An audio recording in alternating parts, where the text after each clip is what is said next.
After studying this module, we shall be able to understand the concept of public sector, appreciate the role of public sector in economic development of the nation in different economic systems, shift of role of public sector in economic development, analyze the change in the type of the forms of public sector undertakings in the pre and post reform period.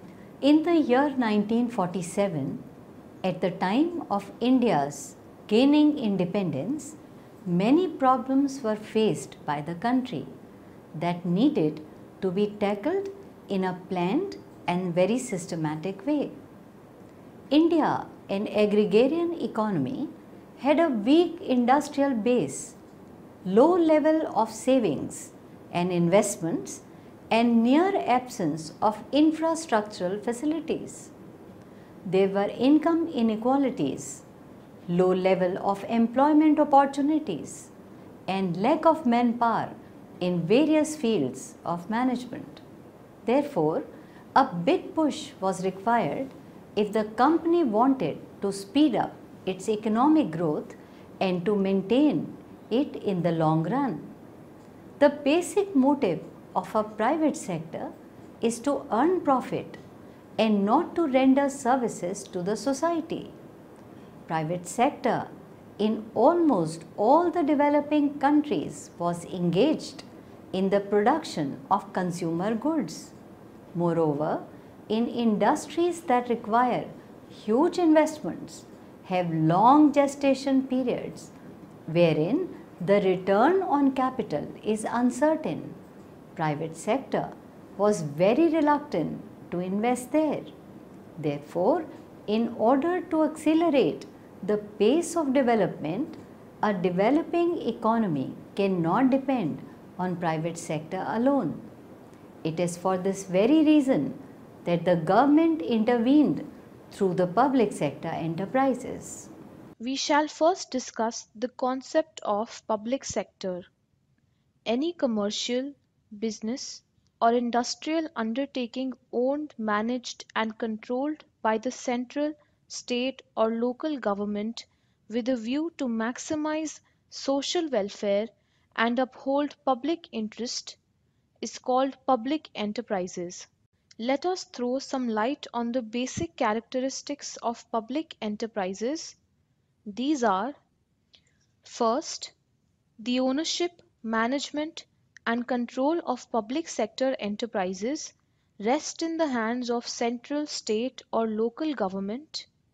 Second, the capital for public enterprises comes from the government funds, and for these necessary provisions is required to be made in government budget. Third, the public sector enterprises are guided by the motive of social welfare and not by profit. For example, Indian Oil Corporation, a public sector enterprise, provides oil and gas at subsidized prices to the public. Fourth, the basic concentration of public sector enterprises is on providing public utility services like transport, electricity, telecommunications, etc. Fifth, public sector enterprises are forced to follow government rules and regulations and are required to observe excessive formalities in their operations. Public sector enterprises are entrusted with the task of both accelerating the economic development and realizing the social objectives of developing countries. In view of these, PSCs are expected to achieve a number of objectives, which are: first, economic growth and industrialization of the country; second, development of infrastructural facilities; third, generating resources for development by earning returns on investment; fourth, promotes equal distribution of income and wealth. Fifth, creation of employment opportunities. Sixth, promotion of balanced regional development. Seventh, providing assistance in the development of small scale and ancillary industries. Eighth, save and earn foreign exchange for the country. We shall now study the role of public sector in economic development of the nation. The performance of private sector units are judged by the yardstick of profit or loss, as profit maximization is their sole aim. But in case of public sector undertakings, this yardstick fails. The performance of public sector units are judged by the total additions they make to the flow of goods and services in the economy. In low income countries, during the initial phases of economic growth, public sector units are preferred over the private sector units because of the role played by them. The role played by the public sector in Indian economy can be explained in the forthcoming points. Let's discuss these. Strong and viable industrial base. The industrial base of the economy had been strengthened because of the due emphasis of the government on setting up of defense and industries of strategic importance, such as iron, steel, heavy engineering, machine tools, and equipment, etc. These industries do not find favor from the private sector because of their low profitability in the short run. Moreover, consumer goods industries cannot progress unless and until these industries are set up. All this put emphasis on the public sector to build a strong industrial base, developing industries that need huge investments. In the initial phases of development, private entrepreneurs were not in a position to invest in industries that calls for huge investments such as iron, steel, shipbuilding, hydroelectric power projects, etc. Moreover, it took a very long time to get approvals for the licensing policy of the government. Under such circumstances, government undertook such projects in the private sector. Removal of regional disparities. In the pre-independence period, the industrial progress of the country was limited to the port towns of Mumbai, Kolkata, and Chennai, while the other parts of the country lagged far behind. The government paid attention to this problem and set up industries in a number of areas that were neglected by the private sector. Thus, the establishment of public sector is used as a measure to remove the regional disparities in industrial development. For example, Bhilai Steel Plant, Rourkela Steel Plant, Durgapur Steel Plant, Bokaro Steel Plant, all the four steel plants of public sector were set up in backward states. Check over concentration of economic power. In a capitalist economy, the inequalities of income and wealth increases as the economic power get increasingly concentrated in a few hands. The expansion of public sector helps to reduce inequalities in the economy in a number of ways. For instance, first, profits of public sector can be used for the welfare program of the poorer sections. Second, wages given by public sector to the lower staff are better as compared to the private sector. Import substitution and export promotion.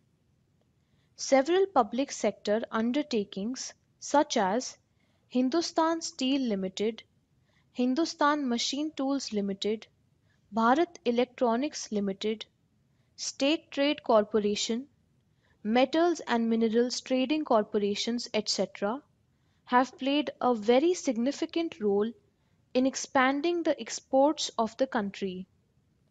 Bharat Heavy Electrical Limited, Bharat Electronics Limited, Hindustan Antibiotics Limited, Indian Oil Corporation, Oil and Natural Gas Commission, etc., in the public sector are of special importance in the import substitution of the country.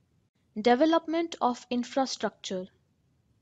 In an underdeveloped country, the basic condition for economic development is that the infrastructure should develop at a rapid rate. After independence, the private sector was weak both financially and technically to develop infrastructure and heavy industries immediately.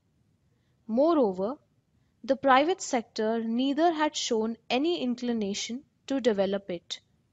All these factors had made the government participation in industrialization essential.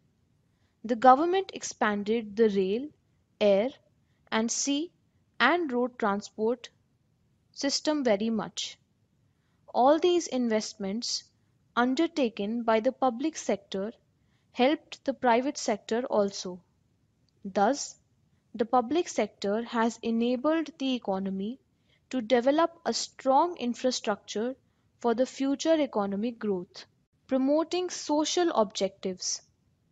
For promoting the social welfare of the community, public sector enterprises are supposed to discharge certain social functions.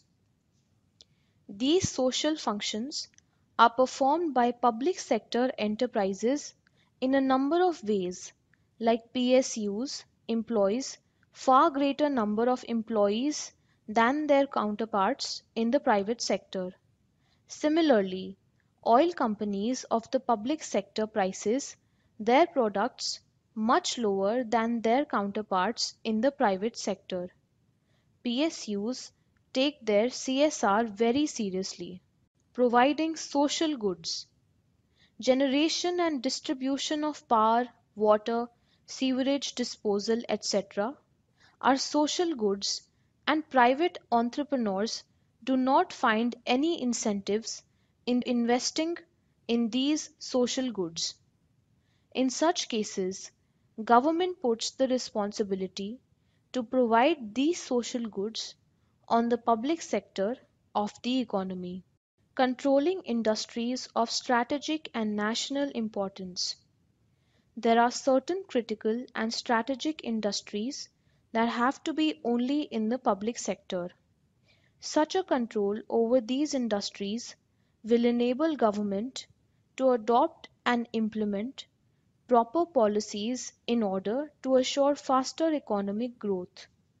In India, the public sector enterprise are in command in almost all the strategic sectors of the economy, such as coal, iron, steel, electricity, etc., avoiding over-exploitation of natural resources.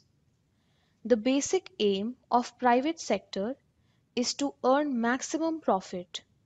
With a view to earn maximum profit, these enterprises overexploit the natural resources even at the cost of the nation. Therefore, the task of exploitation of perishable natural resources is entrusted to PSUs so that these resources are not totally exhausted. We shall now throw some light on the shift of role of public sector in economic development.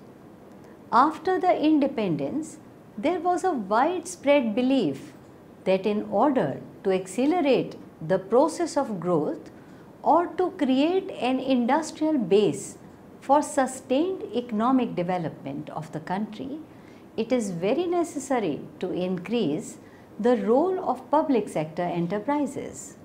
The public sector had played a very strategic and dominant role in the development of India. Since the adoption of first industrial policy resolution of the year 1948. The Industrial Policy Resolution passed in 1948 assigned the exclusive monopoly of central government in the manufacture of arms and ammunition, the production and control of atomic energy, and the ownership and management of railway transport. Further, it was resolved that in 6 industries, namely coal, iron and steel, aircraft manufacture, shipbuilding, manufacture of telephone, telegraph and wireless apparatus, excluding radio receiving sets and mineral oils, the state would alone set up the new undertakings. The role of public sector enterprise had been further enlarged with introduction of Industrial Policy Resolution passed in the year 1956. The public sector enterprises had been assigned the responsibility of all the industries of basic and strategic importance and the industries in the nature of public utility service. The era of development of public sector units started with the introduction of Industrial Policy Resolution of 1948, and it took some shape with the end of second five-year plan in the year 1961. Since then, the public sector enterprises kept on growing with more and more investment in them by the Government of India. The country had only 5 public sector units in the year 1951 with an investment of 29 crores, and at the end of second five-year plan, that is in the year 1961, the number of these units increased up to 47 with a total investment of 950 crores. There was an increase in the numbers and the amount of investments in public sector enterprises till the year 1977. Nehru model of development was used by the Government of India, which advocates for mixed economy. In 1977, Gandhi model of development was opted, which favored encouragement to small scale industries. The Gandhi model of development was used only for 3 years till 1980, but with change in government, the old Nehru model of development was opted. Nehru always advocated for development of heavy industries. Heavy industries would further enhance self-sufficiency, increase employment and reduce poverty. But the depleted official reserves, huge deficits in balance of payments and sharp decline in GDP growth demanded greater attention towards the economy. The cure to all these crises was economic reforms. The Government of India wanted to reform the public sector of the country by its new economic policy on public sector. India's policy towards public sector enterprises had been completely changed with the introduction of new industrial policy of 1991. It was a sudden and radical paradigm shift as far as the role of public sector in development of India and its economy was concerned. The Government of India wanted to reform the public sector of the country by its new economic policy on public sector. India's policy towards public sector enterprises had been completely changed with the introduction of new industrial policy of 1991. It was a sudden and radical paradigm shift as far as the role of sector, which was public sector, in development of India and its economy was concerned. The popular Nehru model of development had been completely changed into a new era popularly called the liberalization era. In the Nehru model, Pandit Jawaharlal Nehru opted for mixed economy where both public and private sector would perform their duties, but certainly a bigger role has been assigned to the public sector. In fact, at that time, the private sector was incapable of handling big affairs. Only the public sector was capable of handling investments that were of long gestation period. In order to make a self-reliant nation, Nehru assigned the responsibility of handling the large industrial sector to the public sector only. The small industrial sector and the daily need community items were assigned to the private sector. Nehru was not against the private sector. The role of public sector units had been redefined in 1991. It was not supposed to play a passive role, but to actively involve and compete in the market with other private sector firms in the same field. Four major measures were taken to reform the public sector unit. These are: first, industries reserved for public sector had been reduced from 17 to 8 and still further to 3. Second, selected set of PSUs were disinvested in order to raise resources and to encourage wider participation of general public and workers in the ownership of the public enterprises. Third, same policy for sick public sector enterprises had been followed as that for private enterprises. Fourth, Memorandum of Understanding system was introduced. Thus, a tremendous boost had been given to the private sector by the Government of India in the post-liberalization and reforms era. The Government of India opened up almost all the sectors of the economy to the private sector, including the foreign private investments. The rate of growth of private sector had further increased with the entry of multinational corporations. Now, the government followed the policy of National Common Minimum Programme (NCMP) towards the public sector enterprises that includes: first, the successful profit-making public enterprises are given full managerial and commercial autonomy.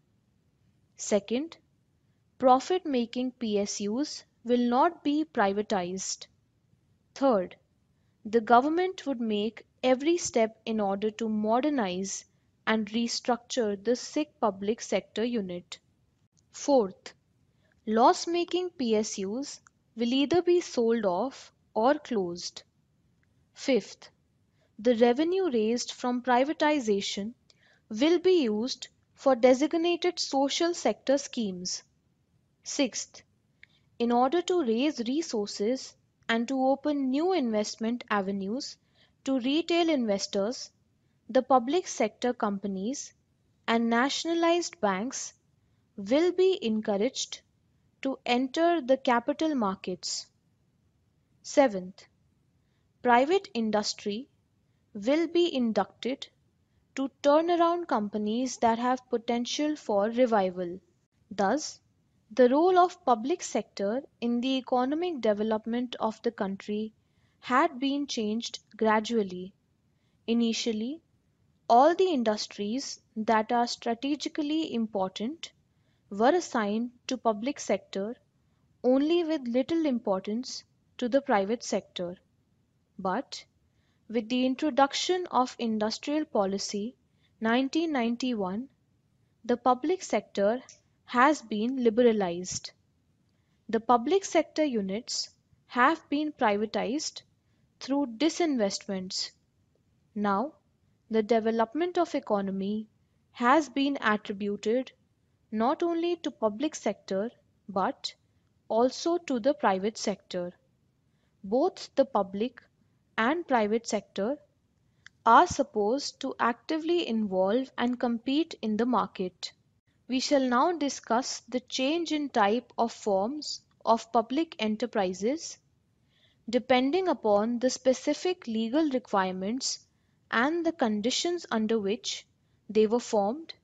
The public sector units in India are managed in different ways, which are: first, ministry, an undertaking being managed by the whole ministry of the government comes under the category of ministry like Indian Railways. Ministry of Railways that are accountable to the Parliament runs the railways in India. The Ministry of Railways has a budget of their own which is debated and approved by the Parliament. Second, departmental undertakings. In India, the public sector enterprises are run directly by the departments or executive agencies of the Government of India, like Security Press, Delhi Milk Scheme, Kolar Gold Mines, etc. These undertakings are directly subordinate to the ministry. Each departmental undertaking is self-contained and held responsible for its activities. Statutory corporations or public corporations. The organizations formed for a specific purpose and run by the statutory corporations come under the category of statutory corporations, like Life Insurance Corporation of India, Indian Airlines, SEBI, Food Corporation of India, etc. Fourth, companies. These are enterprises run by the government as companies preferably for commercial and industrial activities. These companies are registered in accordance with the Indian Companies Act 1956. Here, at least 50% of the capital is owned by the government. Hindustan Machine Tools Limited, NTPC Limited, etc. are examples of companies. Fifth, central boards. These boards are set up jointly by the central and the concerned state governments. These central boards are charged with the responsibility of handling big projects that involve huge investments. Such boards are common for river valley projects like Bhakra Nangal, Hirkud, and Nagarjun Sagar. Now, a similar board is working towards cleaning the Ganga River. In the new Industrial Policy 1991, the four measures were taken by the government to reform the public sector enterprises.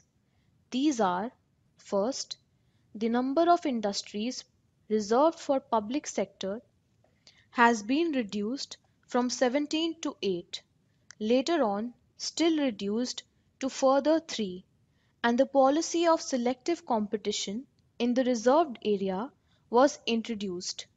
Now, only 3 industries are there that are exclusively reserved for public sector. These industries include atomic energy, minerals specified in the Schedule to the Atomic Energy, Control of Production and Use Order, 1953, and rail transport. Second, in order to raise resources and to motivate general public and workers in ownership of public sector unit, a selected set of PSUs had been disinvested. Disinvestment was the main route adopted for the purpose of privatization, which involves the sale of public sector equity to the private sector and the public at large. Third, same policy for sick public sector enterprises had been introduced as that for the public sector. As a result, the public sector enterprises were also brought under the jurisdiction of the Board for Industrial and Financial Reconstruction. Now, the responsibility to decide whether a sick public sector enterprise is required to be restructured or whether it has to be closed down lies on BIFR. Fourth, all the public sector enterprises had been brought under the system of MOU, Memorandum of Understanding. Under this system, an arm's length relationship was maintained between the public sector unit and the administrative ministries. This system ensures operational autonomy. Now, the government has decided that all the central public sector enterprises, including risk and loss making and those under construction, will be covered under the system of Memorandum of Understanding. In order to accelerate the pace of economic development of a country, the government intervenes through the public sector enterprises. Any commercial business or industrial undertaking owned, managed and controlled by the central, state or local government with a view to maximize social welfare and uphold public interest is called public enterprises. Public sector enterprises are entrusted with the task of both accelerating the economic development and realizing the social objective of developing countries. The public sector enterprises had helped the Indian economy to build a strong and viable industrial base, to develop industries that need huge investments, to remove regional disparities in the nation, to check over the concentration of economic power, to substitute imports and to promote exports, to develop infrastructure, to provide social goods, to control industries of strategic and national importance, and to avoid overexploitation of natural resources. Public sector units contributed a lot in the development of the nation. There was a paradigm shift in the role of public sector enterprises. After independence, there was a widespread belief that in order to accelerate the process of growth, it is very essential to increase the role of public sector enterprises. The role of PSUs had been enlarged and PSUs had been assigned the responsibility of all the industries of basic and strategic importance. With the introduction of Industrial Policy 1991, the public sector had been liberalized. The Government of India opened up almost all the sectors of the economy to private sectors, including the foreign private investments. There are different forms of public enterprises that include ministry, departmental undertakings, statutory corporations, companies and central boards.